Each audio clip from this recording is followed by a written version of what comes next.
Hi, so my name's Ellie, and I'm looking forward to this debate, and thanks for debating with me. Basically, what I'm going to be debating in this debate is that the core tenets of libertarianism, that is to say, a strong belief in personal autonomy and a skepticism of government interference in everyday people's lives and decision-making, are broadly aligned with the core tenets of the pro-choice movement, which I would identify as, again, an emphasis of individual autonomy and self-determination, and then probably more practically or specifically, a belief in safe legal access to contraception and abortion.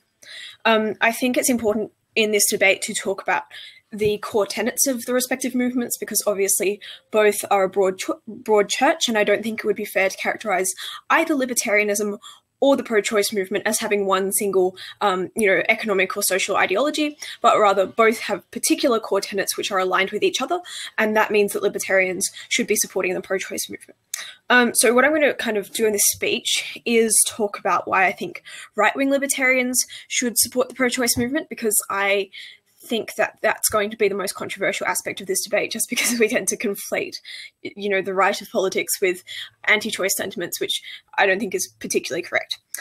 So why should right-wing libertarians support the pro-choice movement? Well, the first thing to say is that obviously a core tenet of both movements is the idea that the government is badly qualified to be involved in people's everyday decision-making. That's because they don't understand the problems that people face, but also they don't necessarily understand the actual access or means that people have to fix those problems. And so that's just like a general conclusion that both movements draw. And it's obviously going to be advantageous for right-wing libertarians to support a movement that has self-determination and autonomy for people seeking abortions as one of its, as a key ethos. And that's important, because ultimately, if right-wing libertarians support autonomy, it's vital that they support other movements that stand for people's autonomy. The next thing to say is that a key focus of right-wing libertarianism is the idea of private property, the idea that people have rights to their life, to their health, and to their property. And necessarily having a child in your uterus without your consent or against your will is infringing both on your property or your rights over your own body, as well as perhaps your health. And it's fair to allow women self-defense within the idea of the non-aggression principle. It's fair to allow women the right to self-defense and the right to have their personal interests their first priority, and to basically protect themselves from what's essentially an intruder on their autonomy and their personal property, which is their body. Over to you. Well, my name's Anthony, as I talked to you about before. I am a right-wing libertarian here in America, and honestly, the issue of abortion isn't really too big on me, but I don't believe that libertarians necessarily have to be pro-choice, and there's many reasons for that. One is that we have many people in America, such as Ron Paul, who are vehemently against abortion. He said, if you can't protect the life, then you can't protect liberty. You brought up the non-aggression principle, but it also defines what you view as the start of a life of a fetus, which is still a very highly controversial topic even today. Some people say it starts the minute of conception. Some people say it's first trimester, second trimester, third trimester. The thing we have to remember is that libertarians generally believe that and you were right by saying the libertarians generally believe the government generally sucks at pretty much everything. And me as a libertarian agree with that. However, the problem I find with abortion is that when people say that people who are libertarian should genuinely be on the side, especially right-wing libertarians should be on the side of abortion, is that, like I said before, that we have to draw the line of when does the life of the child begin, which is, like I said, there's many doctors that say many different things of whether it starts here. And Roe v. Wade, which is in America, doesn't necessarily guarantee the right of an abortion. It just says that the state has the right to, the doctor has the right to give you the abortion if the doctor wants to, and the state can't make laws against that.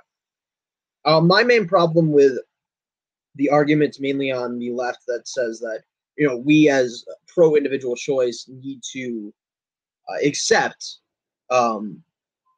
abortion based on the non-aggression principle. The non-aggression principle, as far as I've seen here in America, mainly comes from anarcho-capitalists. We generally believe that the government does have some function and that function is police force. Generally maintaining like a night watchman state, at least in my view. And I don't know if you could technically say that abortion would fall under the non-aggression principle, since you're still aggressing onto someone. It's not really necessarily coming onto yourself, because once again, in the very rare cases that I've seen where rape is the result of the pregnancy, which from every statistics I've been able to find is a very rare occurrence. Most abortions come from two people who have consenting sex. You had sex, so you obviously took the risk of having a child. That essentially goes against the non-aggression principle, because you are aggressing onto something that you let into you in the first place. Whether you wanted the child or not, I don't know if the non-aggression principle would necessarily be tied into that, per se. And I guess I'll pass it over to you from there. So a couple of things, I guess, on the idea of the non-aggression principle. The first thing I would say is I don't actually think it's a good enough rebuttal to this idea to say that, you let yourself get pregnant, and so basically you just have to stick with the fetus that's now inside you. I don't think we'd say that. Say if you leave the door of your house open and an intruder comes in and starts taking up your resources, breaking your property, whatever they're doing, you still have the right to evict that intruder from your house. You still have private property rights, even if there was some negligence on your house, on your part that let that person in. And I think that's probably true for abortion too. Ultimately, what happens when a woman is pregnant or a person is pregnant is that there's another thing inside of them taking up their nutrients, taking up their tissue, and also creating negative consequences for their health. Some women get gestational diabetes. Some women have really problematic health issues as a result of having a child. And so at the point where someone is literally taking up your resources, threatening your health, it is fair to say that you have the right to self-defense to stop them from doing that to your property, because people do have property rights over their own body and over their own health. And so ultimately, this is a question of self-defense in a way. And when someone is intruding essentially on your private property, that is to say your body, you do have self-defense rights there. The other thing I'd say is regardless of when, or it doesn't really matter when the start of a life is for this principle to apply, because even if that fetus is a person, it's still intruding on one's private property. But moreover, personhood is not the same as the start of a life. Someone can be a human without being a person. And the very controversy here over what counts as a person and over what counts as a life is actually central to why the government should basically get itself out of abortion. Because, you've got Christians saying that life and personhood starts at conception. You've got Jewish people saying that personhood isn't even a thing until after the kid is born. And so because of that controversy, that just shows that it's a morally complex and ambiguous issue, and the government just isn't qualified to make judgments. That's a personal moral issue, and the government isn't qualified to make judgments about what that means for women, legal judgments about what that means for women. And then the second thing I'd say is just that, we agree that the government is fairly incompetent on most things, and I don't see why that would be, why the government would be better at protecting fetuses than they would be at running the economy or at creating laws to police people's behavior. Generally, the government's pretty bad at that stuff. And so it's unclear to me why they'd be any better at protecting fetal rights. And that's actually particularly true when you note that states that have very limited abortion and contraception rights actually have more abortions. So if libertarians did see abortion as being this abhorrent thing, they'd actually be better off supporting the pro-choice. So once again, you're going with the non-aggression principle, but the main people who are looking at the non-aggression people are either far right libertarians to the point of near anarchism or anarcho-capitalists. I personally, myself, I think the non-aggression principle applies to, generally what the government should be enforcing. But there's also many libertarians who say that no, that the killing of the fetus is also a violation of the non-aggression principle, because once again, you are still taking that life. And whether libertarians, I don't view myself necessarily as property. I view myself as a human being. My house is my property. This is my property. But not necessarily as the fetus. The fetus is still a living human being. Property would assume that it's something that I personally own. The fetus, according to some scientists, show that it's, especially as it grows into into the late term, which are banned in some places, especially here in America, that the baby starts to develop its heart, it starts to develop its facial features. And I don't think many people who are anti-abortion in the libertarian movement are necessarily completely 100% anti-abortion like you see in many of the right-wing Christian groups. Genuinely, what we believe is that abortion should be limited to instances of rape, incest, those cases. But what it seems like the problem is that trying to tie the entire libertarian movement is, well, you should support this because rights are being infringed. Well, I can very easily say that the rights of the child are being infringed, the rights of the fetus are being infringed upon. Because once you make it sound like as the baby is a parasitic being, just sucking nutrients, sucking resources, and not giving anything back. Well, I mean, still, it's the life of a child, whether you want to agree with that or not. That's what the libertarian that I've talked to, the perspective is. Many right-wing libertarians, when they bring up the non-aggression principle, which I personally don't necessarily drive with, because like I said, that's really close to like anarchism, anarcho-capitalism, is they're mainly talking about the non-aggression principle when it comes to the fetus rather than the mother. The fetus in and of itself, once again, we have to determine when does the life start, because the non-aggression principle, if we consider that the baby is alive, well, the non-aggression principle then applies to the baby because it's no longer your property. It's a person. It's a living being. And to get rid of that person under the non-aggression principle would be murder. And to sort of summarize it up, I really don't accept the non-aggression principle because I feel as if that's more of the radical fringe, and that's more towards anarcho-capitalism and extreme libertarianism that not many over here follow. Okay, sure. So first thing I want to say is just that if libertarians are generally only a bit anti-abortion rather than fully anti-abortion and support abortion in cases of things like rape and incest, that actually makes like no sense. Because if you say that a fetus has a right to life when it was just created through actual sex, but a fetus that was created through rape has no right to life, then that's totally hypocritical when you're contending that simply by being a human being that fetus has human rights. That actually doesn't particularly make sense.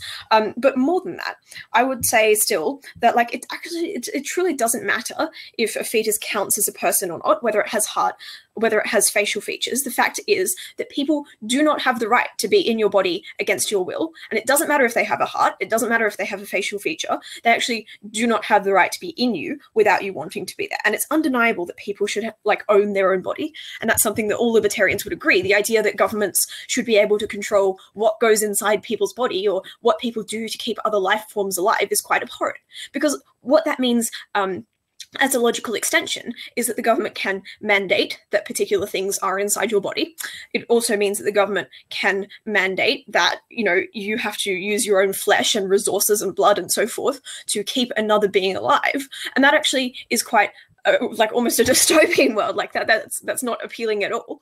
And it's actually definitely a government overreach in that sense. But let's deal like now with the idea that abortion is this really bad thing. Because even if abortion is a really bad thing, it would then make sense that libertarians want to prevent it as much as possible. And the fact is that states that have a strong pro-choice movement and strong access and freedom of information to things like contraception, to things like information about birth control, are the states which have the lowest rates of abortion. And the states which have the highest rates of deaths, both of mothers and of fetuses from abortion, are the states that do not have a strong pro-choice movement, that do have kind of an overreach of the state, because then you have kind of really unsafe abortions happening, then you have people unable to prevent unwanted pregnancies. And we need to note here that the pro-choice movement is actually instrumental in increasing access to resources and to contraception and things like that, that actually prevent abortions from happening. So even in the case where abortion was this really terrible thing, and libertarians shouldn't support abortion itself, they should still be supporting the pro-choice movement,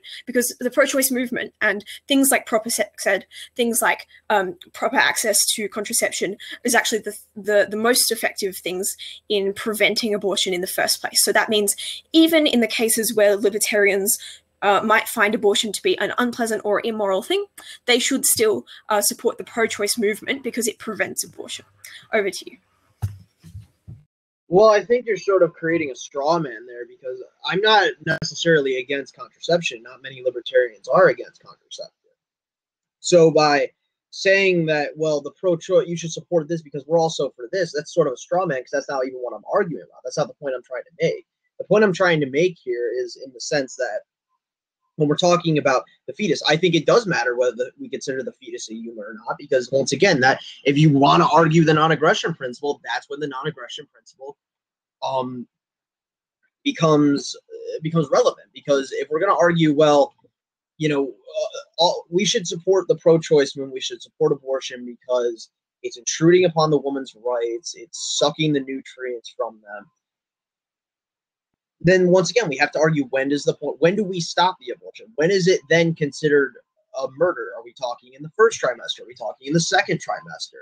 Because once again, if you're going to bring up the non-aggression principle, I need to know, when do you think the life of the child begins, and therefore counting the non-aggression principle against the child, for the child. Because if you want to make the argument that then the non-aggression principle you can always be applied to the child as an intruder, then the moment before the baby comes out, you could say, no, I don't want it anymore, get rid of it and kill it off, and it's perfectly fine. But once again, I am completely for contraception. I'm completely for, birth control, condoms, however you want to say it. I just don't think necessarily the answer to the end-all be-all for us libertarians is abortion. And I still don't see the argument of why we need to necessarily back that movement, especially when that movement has seemed to be incredibly hostile to libertarians, especially here in America. And it seems like the people who are pro-choice mainly want the government to enforce their right to have an abortion, rather than saying to get the government out of their lives. I see it as a very pro-government, big choice movement, in the sense where, especially, I don't know about in Australia particularly, but here in America, it seems that the people on the left wing, the people who are mainly the pro-choice group, the people who are pro-abortion, are mainly saying they want the government to step in and say that women have the right to an abortion. Well, that's completely anti-libertarian, because we don't want the government involved in anything. We have, John Locke said we have life, liberty, property. That is the main libertarian, at least the main American libertarian set point. And I think that's what we need to focus on what we're talking about here. To summarize what I've kind of been saying, because I know I've been rambling a little bit, if we're going to talk about the non-aggression principle, I need to know exactly when you think the life of the child begins, because the minute that life begins, it's no longer applied to the non-aggression principle, and you have no right to kill the child. It's actually not true at all that a person, at the point where someone is a person or a human, the non-aggression principle doesn't apply to them anymore. Like, if a person with a heart and facial features and etc. comes into your house, you can use reasonable and potentially lethal force to remove them. And it's under the non-aggression principle, you necessarily have self-defense rights. And so it's pretty much irrelevant as to when the life of the child is a life. But more than that, in terms of things like late-term abortions, not that late-term abortion is a real term, but abortions beyond the first trimester, the first thing I'd say is they're just not really that common. But the next thing I'd say is that when they do occur, they're primarily to reduce suffering, like lethal suffering on the part of the mother or of the child. And in that case, they're essentially trying to protect the rights and health of both individuals in that scenario. And so ultimately, I wouldn't say that A, I don't think it really matters when that fetus becomes a person, but B, I think it's the idea of late-term abortions is kind of irrelevant here. But also, what I want to say here is that this debate really isn't a debate that's just about abortion. It's about the pro-choice movement. And so it really isn't a straw man for me to say these are the positive externalities that the pro-choice movement has. There's a number of really positive ways that the pro-choice movement as a whole influences society. That's things like encouraging charitable donations to organizations which provide things like contraception. That's also just campaigning for the government to not regulate contraception overly much. And that's important in terms of preventing abortion. So that's not a straw man so much as talking about the pro-choice movement as a whole. Then just quickly dealing with the idea that the government enforcing or recognizing rights is not a libertarian thing. I wouldn't say that that's true at all. The entire idea of having a minimalistic government with, say, providing a police force is essentially making sure that people's rights are realized, making sure people's rights to property and life and so forth are protected. And so I don't think that it's necessarily anti-libertarian to have the government recognize a particular right. What it is anti-libertarian to do is to have the government involve itself in the law and in people's decision-making in an overt and kind of excessive way. So now I'm just going to quickly talk about why I think this necessitates an overreach of governmental power. Because essentially what happens in states that have anti-abortion regulation or anti-contraception regulation is that it essentially becomes a slippery slope and it gets worse and worse. So for example, people start getting prosecuted for having miscarriage under really suspicious circumstances, or people's access to contraception is limited. And once you have anti-choice legislation and laws in place, it becomes more of an overreach of government than simply the government recognizing people's right to an abortion. And beyond that, when people are forced to have children, the government then has the responsibility to protect those children. Okay, so once again, I would, in fact, argue that it is a straw man because, once again, it's not necessarily just a pro-choice argument for contraception. I know plenty of people who are pro-life that are completely 100% for contraception. It's mainly, at least here in America, more of the far religious right that is anti-abortion and anti-contraception. To kind of talk about what we were talking about with the non-aggression principle, well, it also depends, and once again, I would say that the child's life is depending on it because, once again, the child has no choice in being in the woman itself. The child doesn't have that option. I have the option to rob your house, which is a complete disfusion of the non-aggression principle, but I don't. The child necessarily doesn't have the option of being inside of you or being inside of another woman. I think when we're talking about the abortion movement, and I should have also summarized it better when I said that the government isn't in the business of enforcing rights. There are universal rights that I believe that libertarians generally believe in: life, liberty, pursuit of happiness, essentially what America was founded on. But I don't know if that necessarily falls into the way of abortions. And once again, you have people like Ron Paul, who are sort of the big figureheads here in America of the libertarian movement, and even libertarians worldwide, who is completely against abortion because he sees it as unmoral and unjustified to take away the life of a child. And he's also a medical doctor. Now, there's been plenty of doctors who said Ron Paul is crazy, but once again, I think this goes to the point of saying that not every libertarian needs to support the pro-choice movement. And once again, I think that's trying to tie libertarians into this little group when I think libertarians need to be more individualist. If a libertarian wants to be pro-choice, that's completely fine to them. But saying that all libertarians should support the pro-choice movement and need to support the pro-choice movement, I think goes against libertarian principles of individuality, and essentially trying to tie us all, because that's the one thing I think that people like about libertarians is that we're not tied to a certain dogma. And to try to add that dogma, I think, takes away from the fact of being a libertarian. I think that libertarians can be pro-choice and still consider themselves libertarians. I think libertarians can be anti-choice, pro-life, and still consider themselves libertarian. I don't think being pro or anti-choice necessarily takes away from you being a libertarian. I think generally libertarians are small government people who generally think the government sucks. But to say that we need to support, or libertarians should support the pro-choice movement, in my mind, is completely against the main principles of libertarianism, in that we aren't supposed to be tied to specific dogma, and we should be more about our own individual choices, not about the group choice. All right, so first off, I'm just going to deal with the idea that this kind of debate enforces dogma. I don't think it does that in the same way that saying that libertarians generally should believe in something like autonomy or self-determination isn't enforcing dogma. It's simply saying that a particular belief is in line with libertarianism, and so it would be logical to consider it as a belief that libertarians should probably think is valuable.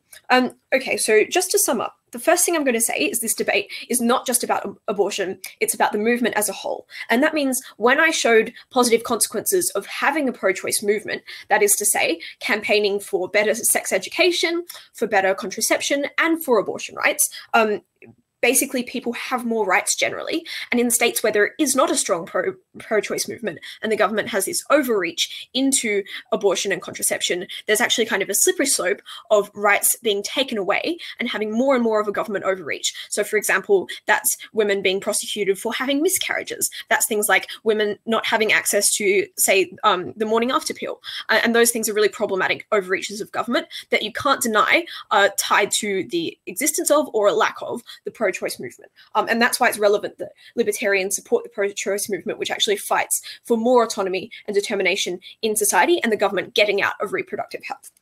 The next thing I'd say is while this debate often tried to talk about, when a fetus became alive, that was actually pretty much irrelevant because ultimately self-defense was the thing that mattered in the question of the NAP. Women's rights were ultimately, like, to their health and to their property were prime in this debate. And also I would say that those women's rights, because that woman can exist on her own, she has an interest in her own life, and she's a self-determining individual. Her rights are more important than those of the fetus. And then the last thing I'd say under this issue is the idea that it sets a really awful precedent to have the government being able to compel a woman to carry something inside of her, to give her resources and her, actual tissue in her body to keep another life alive is actually a really abhorrent precedent, and it's deeply unlibertarian.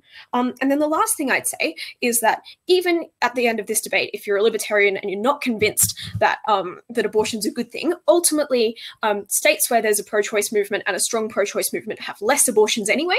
So supporting the pro-choice movement is actually still a better option there. And harm minimization is always going to be like a strong kind of policy opinion of the libertarian movement, for example, with drug laws. And so it's within the scope of libertarianism to support laws that essentially protect women more and give women more choice over their body and their futures and their health. So ultimately, these ideas were all libertarian things, and it was fair to say that libertarians should probably support the idea of abortion and safe access to contraception as well under the movement. So I guess you're still talking about the non-aggression principle, and I can actually quote someone. I'm going to quote Gordon. Sorry, real quick. Yeah, the notes are all scrolled. Gordon Doris. She's person in the libertarian movement. Here's what she said, and then it's applying the non-aggression principle. Non-aggression is an ongoing obligation. It's never optional for anyone, even pregnant women. If the non-aggression obligation did not apply, then earning money versus stealing it and consensual sex versus rape would be morally indifferent behaviors.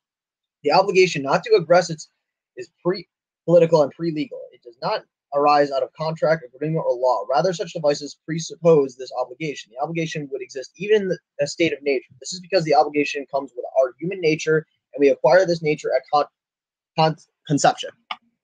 So once again, this is someone you can use the non-aggression principle, and I'm not smiting you for that. But once again, someone else is using the exact same principle and saying no. Once again, this is the child's life. This is the life of the child. But I'm going to stop going on that because I feel like I'm beating a dead horse at that point. To summarize what I was saying is that libertarians in and of itself, like I said, is a very individualistic movement, I feel. It's not very something that is surrounded in religious dogma. It's not really something that like Republicans or Democrats or Labor Party or Conservative Party. It's something that very well speaks to us as individual persons. And that's the way I like it. I like to prefer that libertarians in and of itself don't have to deal with the dogma of religious groups, of political groups. We can essentially think for ourselves. And you're right by saying that genuinely libertarians want to limit the government as much as humanly possible into our... Sorry, I'm kind of sick right now. To limit the government to essentially where they don't tread upon our rights. Our rights as human beings. I don't know much about the miscarriage laws of what you were talking about. I'd have to see some sort of statistics for that. I've heard of some very rare cases where that's come, but I've never heard of that very widespread. But you are right in saying that in states where contraception is limited, there are more pregnancies that come about from that. But once again, that's why I'm saying that not being in the pro-choice camp doesn't necessarily mean that we're anti-contraception. I think contraception is a good thing, but I think to just blatantly say that libertarians need to support the pro-choice movement, everything it comes with, I think is very anti-libertarian. I think that it comes down to you need to support this or you're not a true libertarian. That's where I feel like that would be going with that. I genuinely feel like this was a good debate, and I'm glad we could have this, definitely. Thanks. So I'll just sum up by quoting a libertarian named Sharon Presley, who says, "Individual liberty, self-determination, and private property and limited government are all libertarian